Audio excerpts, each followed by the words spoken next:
রাসূল সাল্লাল্লাহু আলাইহি সাল্লাম বলেছেন, সেই লোক মুমিন না যার মুখ এবং হাত থেকে আরেকজন নিরাপদ না। আমাদের মেয়েদেরকে বলবো যে চামড়াটা একটু মোটা করতে হবে। ডাব গাছে কেউ ঢিল দিয়ে ডাব পারতে পারে না, সাহসও করে না। কেন? কারণ ওটা টু হাই টু রিচ, ওইখানে যেতে হবে।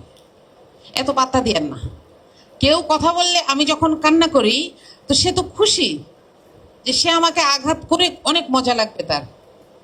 এই জায়গাটায় তাকে যেতে দেবেন না। তার মানে কি রিয়াকশন দেখাবেন না? দেখাবেন, উল্টা দুইটা বলবেন, আপনি যেই দলেরই হন।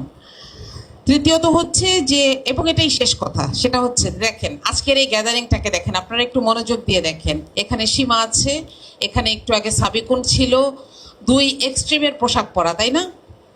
এটাই বাংলাদেশ। আপনার মানতে কষ্ট হইতে পারে, কিন্তু এটাই বাংলাদেশ। আপনি যদি বাংলাদেশকে একদম সবার জন্য প্রগতিশীল বানায় ফেলেন, তাও আমি থাকবো। আর বাংলাদেশকে 100% হুজুর রাষ্ট্র বানাতে চাইলেও কোরআন অনুমোদন দেয় যে এখানে সীমা আক্তারও থাকবে।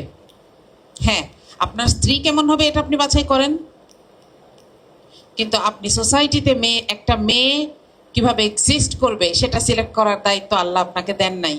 আমি কোরআন পড়েছি, হাদিস পড়েছি, আমি জানি। তাহলে কাজটা কি? যেটা আপনার ভাল লাগবে না, চোখ নামায় চলে যান। রাস্তায় যেতে যেতে আপনার পকেটে 10 টাকা আর দোকানের শোকেসে 25 টাকার খাবার, আপনি কখনো আক্রমণ করেন? Do get my point?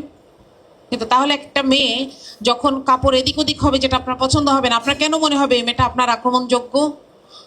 আমি একটা হাদিস দিয়ে শেষ করি। সেই লোক মুমিন না, রাসূল সাল্লাল্লাহু আলাইহি সাল্লাম বলেছেন, সেই লোক মুমিন না যার মুখ এবং হাত থেকে আরেকজন নিরাপদ না।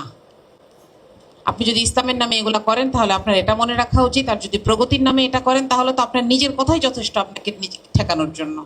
আপনাদের সবাইকে ধন্যবাদ। আসসালামু আলাইকুম।